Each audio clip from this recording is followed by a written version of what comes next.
Hello everyone. So today we're going to talk a little bit about how to find or choose a spiritual teacher or a guru. So especially in today's day and age, it's quite tricky because what with social media, people can come on or write a post or make a video or upload a quote, right? And because we haven't actually spent any time with that person, right, it's very difficult to see how they live, right? What are their actions? What are their choices? What are their decisions? How do they treat others? How do they treat animals? How are they living in the world? How do they face difficult situations and challenges? Because we're not living with those people and we're seeing them in their everyday, day-to-day life, it's very tricky. So normally we come to the spiritual path, especially if it's through Eastern spiritual practices, through yoga. This is normally how we come to the spiritual path. And that may look like taking yoga classes, which are predominantly asana practices. This is the physical postures of yoga. Or we may do some pranayama classes or some meditation classes. And often we believe that mastering the postures or being able to do Kapalabhati or Nadi Shodhana or pranayama practices for long periods of time, or even being able to meditate for long periods of time, that is the goal of our spiritual practices. But that's it's not the goal, if you like. These are techniques, or that's why they're called practices. They are stepping stones. The main goal, or the goal of any spiritual practice, is self-realization, to realize the ultimate truth of what we are, not who we are, right? Not the psychological person or personality, but what we are. And in that transformative process, or that glimpse, if you like, or realization, the illusion of separation dissolves. And that's where we sometimes hear the terminology of oneness, right? We realize through direct experience, often through the practices, that everything in the world is a manifestation or the creation of pure consciousness, and that pure consciousness is our true being, right? So even if we take meditation practices, what we're all doing as a practice isn't actually what meditation is, right? It's what we're doing when we sit down and we concentrate on one thing. This isn't actually meditation. The goal of that practice is meditation. So meditation is complete absorption, if you like, with that object of focus, with that object of concentration, be it a mantra, an object, watching the inner workings or the prana, the breath. What we're doing when we do a meditation practice is actually called dharana, which is concentration. So there is a lot of misinformation in the world, and what tends to happen is we gain a lot of knowledge, right? We either read spiritual books, or we go and take a yoga teacher training course, or we watch something on YouTube, and then that becomes knowledge that is memorized by the mind. And then what happens is that gets churned back out. I like to call this parrot fashion teaching. So someone might regurgitate or repeat something they've heard or read, and it can make somebody sound like they really know what they're talking about, right? It's like revision that we used to do at school. It's just repetition of listening or reading the same thing over. But this isn't the true realization. This isn't the true goal of the spiritual practices. This becomes knowledge that is gained from the external world, passed on through others. And often we can read a book or listen to someone speak that has realized the truth of their being and the reality of this world.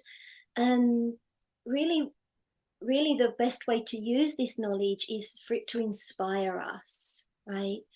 For us to also want to realize what they have realized. But what happens is, with a lot of teachers, this information just gets regurgitated. And I see this an awful lot with yoga teacher trainings, where there is a lot of philosophy classes. And philosophy is beautiful. Philosophy opens our eyes and our minds to a different perspective, if you like. But the problem that happens is philosophy is useless unless you embody it. Philosophy is useless unless you do the work to realize that philosophy for yourself. And then what happens is that realization comes through the unique expressions in different ways. That's why a lot of spiritual teachers share their realizations or share the practices in different ways, right, through their unique expression. But ultimately what they're sharing, or what they're pointing at, or the goal of them sharing, is the same thing. It's the same truth, right? So we have to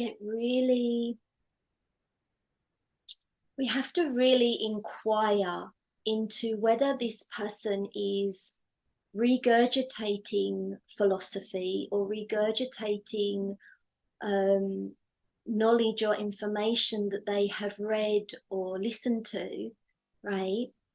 Or is this teacher or guru teaching from their direct experience?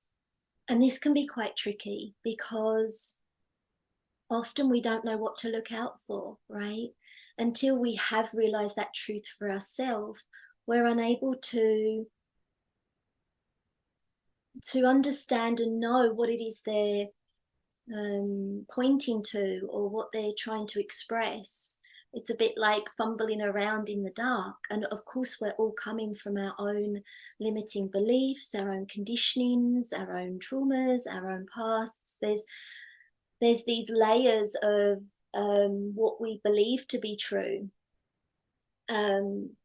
So what I personally have found from my own experience is that someone that has truly realized the nature of their own being, right, someone that embodies that truth and lives that truth, is someone that is transparent, someone that is open to sharing their experiences, right? And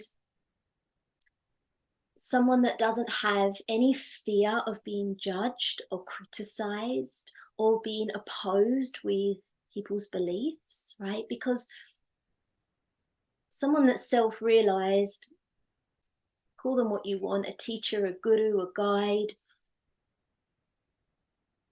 what we have to understand is they have not only realized that truth for themselves through direct experience, and in many different ways. There are so many different paths to self-realization, right? So one may have gained self-realization through meditation practice, or one through a lot of deep self-inquiry, right?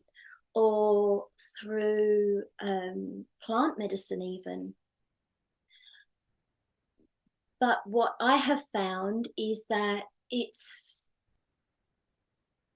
sometimes, if that direct experience hasn't been experienced by that person, and they haven't done the work that you need to do after self-realization, right? It's not the end. Yeah, all the layers of our conditioning start to come up, they start to arise. All of our traumas start to arise. We may find that we are becoming more triggered by external situations and experiences, right? And this is so that those patterns can be unraveled, and so that past experiences, like traumatic experiences that have been almost lodged and stuck in the system, can be digested, right? Can be processed and can move through the system freely. And so that all the limiting beliefs that we've had about ourselves, others, and the world, they can be seen for what they are, the truth of them, right? They have to come up so that we can see the truth of them. And one of the main differences is that we are able to discern between what is the ego, right? What is ignorance? Am I believing to be separate and individual, this personality, this person, this mind, body only, and experiencing the world and others through that belief, through that filter, right? And what is truth? There is the ability to discern. And in every moment of life, there is the ability to choose consciously how we respond, right? That's one of the it's like the superpower that we didn't realize we all needed, right? Whether we are dealing with or faced with an uncomfortable, difficult situation, right? Or we're met with somebody where we've hurt them, or they might be blaming us for something, or they might be triggered by us or something, right? There's confrontation, there's friction, right? Having the ability to consciously respond from truth as truth is everything. It gives us the power to consciously choose, right? So if we haven't had that direct experience, what can happen is their belief to be separate, coming from their conditioning, coming from their trauma, can trigger us, can trigger our traumas, can trigger our conditioning, and reinforces that sense of separation. That it's like one ego triggers the other when we haven't had that realization. So this is why it gets tricky choosing a teacher or a guru, because often we're not able to see them in their everyday life, right? How are they responding rather than reacting, right? How are they talking to that person? How are they treating that person? It's very easy to talk nicely and treat others that are being kind and have the same belief systems as us, right? That aren't triggering us, that are placid and kind and sweet and nice, and they're our friends. The real test, if you like, is when we come up against difficult, uncomfortable situations, right? How do we there's this deep acceptance of what is. There is a deep surrender to the truth, right? And I have to say, through my own experience, these last 3 years, I have noticed that when my ego arises, it causes me a lot of suffering, right? And sometimes I'll catch it and I think, oh, that's my ego arising. Okay, let's center back into truth, right? And I have found that the ego arises less and less as time goes on. The more I center into truth, the more it really is a surrender. I'm not going to say that the ego doesn't arise at all. That hasn't been my experience, right? And I'm not going to say that so-called negative emotions don't still arise. But what I will say is that however intense and however uncomfortable an emotion is, there is the ability to hold it, to process it, and allow it to move through me, right? There isn't this compulsive, unconscious reactivity. I don't find myself spiraling into narratives about why I'm feeling this and that I shouldn't be feeling this and I don't want to feel this. It's almost like you gain resilience, but also this expanded capacity to hold whatever experience we are faced with in life. And I think sometimes this misconception of once we become self-realized or we're liberated or we're enlightened, we're not going to face challenges in life. We're not going to experience pain, as in physical pain, or we're not going to experience resistance from the external world or judgment. It's almost as if there is this false belief that suddenly you're going to be walking around and everything's just amazing and we're always happy. And in my experience, I gained the ability to consciously choose. I gained the ability to discern between what is my ego arising and what is truth. I gained the ability to hold and process all emotions, no matter how intense or strong they may be, right? There is almost like this moment of I'm feeling anger arising. Okay, it's coming. Okay. It's not, we don't suddenly become the anger and express it in unhealthy, toxic ways or become completely controlled by it or completely consumed by it, right? The reactivity, in my experience, has become less and less. I am less reactive. And of course, being on social media, I receive comments, messages, where I can clearly see that someone is coming from a very limited perspective with their judgment or with their criticism, from their conditioning, right? And there is compassion there. There is a deep understanding. That doesn't mean to say we just accept certain behaviors of people. We just accept rudeness. It's not true. But we choose how we respond, if we respond at all, right? So this compassion doesn't just expand out into others in the world. This compassion also is for ourselves deeply, right? And we interact with others and the world knowing that everyone and everything is a part of what we truly are, right? Whether that person knows it or not, that I know that. And so I can respond from that knowing, from that deep understanding. And any limiting beliefs that arise are questioned. The ability to not just completely trust that that belief is true, but to question that belief. Is this my conditioning? Is this my ego? Right? Is this belief serving me or not? And that is the magic to not unconsciously manifesting, right? Because what we don't understand is that we are always manifesting.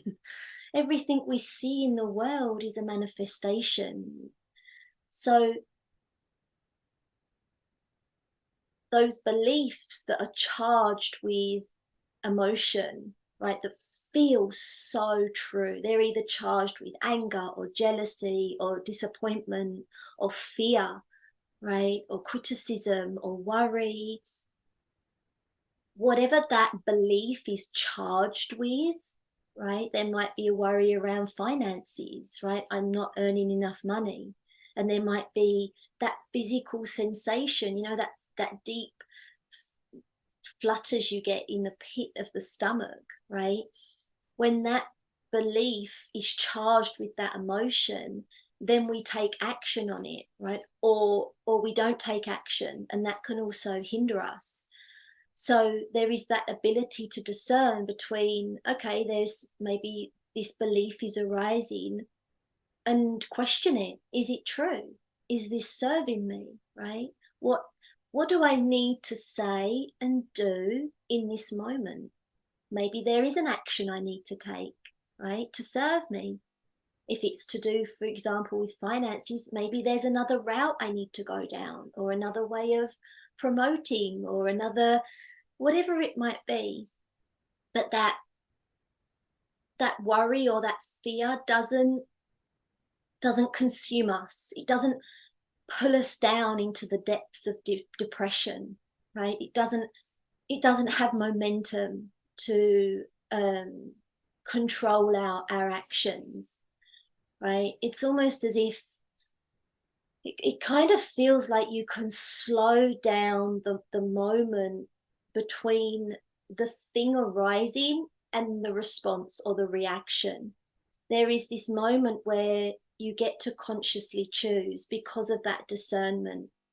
And in my opinion, this only comes through self-realization, because until that point, we truly believe to be this body, mind only, to be this personality.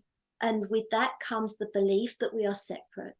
And with that, which is the ego or the ahamkar, in the East, we call it the ahamkar, which is translated into the I maker, that sense of self, that believes to be separate, is constantly in fear, constantly worrying, right? Constantly in the belief to be separate. There is this constant, the amount of energy that it takes to defend the ego or the self, or to attack, right?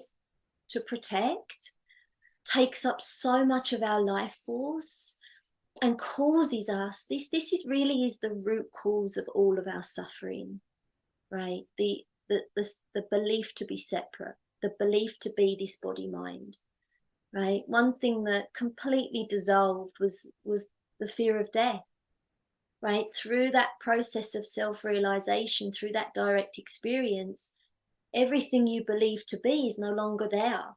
It's no longer in your awareness. The who, the person with the memories and the past and the sensations of the body dissolves. It completely disappears. But that which we are, that pure awareness with nothing to be aware of other than being aware itself, still remains. So we realize that death, actually, we don't die, right? That whole fear of death. And then we start to realize of all how much fear we live in of life, how much we fear being judged, right? How much we fear just being our full authentic expression, because we are so afraid of being criticized or not being liked or being judged or not being loved. That all dissolves, all, right? So I think what we have to do when we have to understand that the spiritual path, there are many layers to it, right? That's why it's called the path. There are many stepping stones that lead us to this ultimate goal, right? That's why it's called a journey, right? And at some point, at the beginning, we may have a teacher that's teaching us maybe asanas or the technique of meditation or dharana. But at some point, we need to seek out a teacher or a guru that has truly realized the truth for themselves. Because what can happen is we can get so fixated on the technique or the practice, or we can come up against obstacles on the path. And unless we have someone that has also come up against obstacles, you can't direct yourself, right? Sometimes we get so fixated, and this is often called the spiritual ego, right? Where somebody starts to appear to be very spiritual, right? Lots of crystals, incense, they've got the spiritual clothes, right? They're using spiritual terminology. And there can be this real heightened spiritual ego. It's basically the sense of self has adopted the spiritual persona, right? And we can get really caught up in righteousness and feeling better than others, and like I said, regurgitating things that we've read or things that we've heard to others, right? But we're not actually embodying it ourselves, right? We may, it's really funny, we may start to say to somebody, stop judging them, when in actual fact, when you're saying to someone, don't judge them, you're judging them for judging. So we have to be really honest with ourselves. Are we really living the embodied truth, right? And that's not to say that we don't have limiting beliefs and that we don't have intense emotions still, but how am I responding to them? How am I still reactive, right? And not judging yourself if you are, right? Not feeling guilt and shame if you are. It's just, you know, that that's where you still need to do some work. And this, like I said, there is this deep understanding, this deep surrender, this deep acceptance for what is, right? What the car breaks down, or our partner that we love dearly breaks up with us, or we lose our home, or we lose our money, right? I know this can sound like, well, of course you're going to suffer, but actually we don't suffer. We understand that this is part of life, right? There is this huge opening, like imagine your arms just opening and reaching so wide to it all, right? This is a huge clue to what kind of teacher you are entering into or working with. Is there still resistance within them to certain experiences, right? Do they have negativity towards certain emotions? I often hear some teachers say still that anger is wrong and anger is bad, right?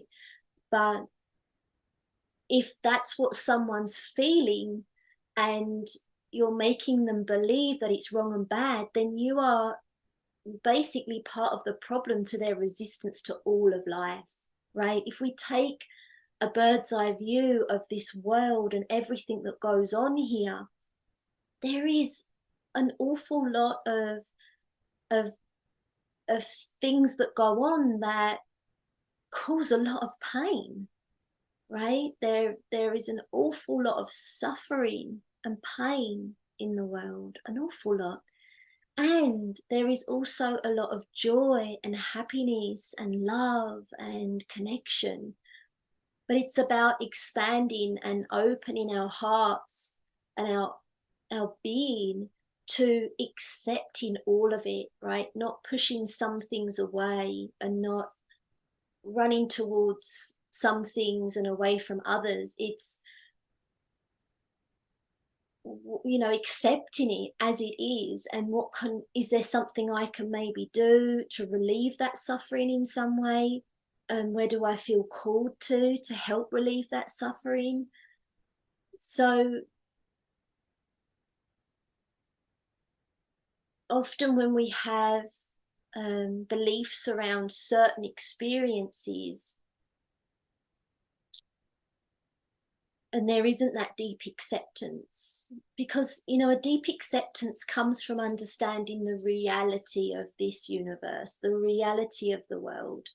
And that reality is the reality of what we truly are.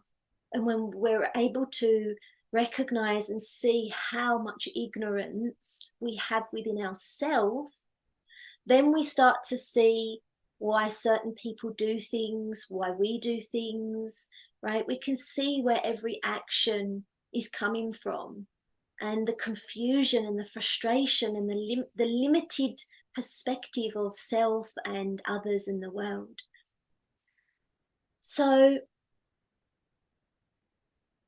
if you are seeking a teacher or a guru for, say, yogasana, right, the physical form of yoga, then just make sure that that person has been fully immersed in their own practice, make sure you're choosing someone that makes sure that you are going to practice safely, right? And gives you all of the contraindications, right? Some practices you can't practice if you're pregnant, or you have high blood pressure, or you have issues with your eyes, or there's so many contraindications to pranayama, even to meditation, right? This is what I don't see a lot of teachers expressing, that certain meditation practices, if you're already suffering mentally, will drive you insane, right? If you are not seeking a teacher that has been practicing themselves and has that understanding and that knowledge of who should and shouldn't practice certain things, then you can actually cause a lot of damage, right? So and ideally those teachers will only take you so far, right? One, you have to make sure you're continuing to do those practices yourself consistently, right? Not once or twice a week. You're not going to get the full benefits. I always explain this like brushing your teeth, right? When you brush your teeth, we have to brush them for 2 minutes in the morning, 2 minutes in the evening, right? Your teeth are not going to be clean and free of cavities if you don't brush them all week and then you brush them for 40 minutes once a week, right? It's consistency. We have to stay consistent, and we have to make sure we know why we're practicing, and practice with somebody that truly knows how to teach you as an individual, because all our bodies are different, our states of minds are different, right? But at some point we have to start to progress, right? That's why it's called the 8 limbs. Yeah, there's like 8 rungs of the ladder. We start off with yama, niyama, asana, pranayama, pratyahara, dharana, dhyana, right? Samadhi. So at some point, just as we needed a teacher to teach us the asana practices, or the physical postures, or the pranayama, at some point we're going to need a teacher or a guru or a guide that has realized the truth and can direct us and can answer our questions and can guide us through the obstacles and through our limiting beliefs, right? And at some point we have to get serious, right, and dedicated to our practices, so that that knowledge that they pass on to us isn't just a mind game. It's not parrot fashion where we're just regurgitating it, so that we can actually realize the truth for ourselves, and so that we can live as that truth, from the truth. And that's really where the transformation happens, so that we are not suffering unnecessarily in the world, in life. Okay, so thank you for listening, and I will see you in the next video. Bye.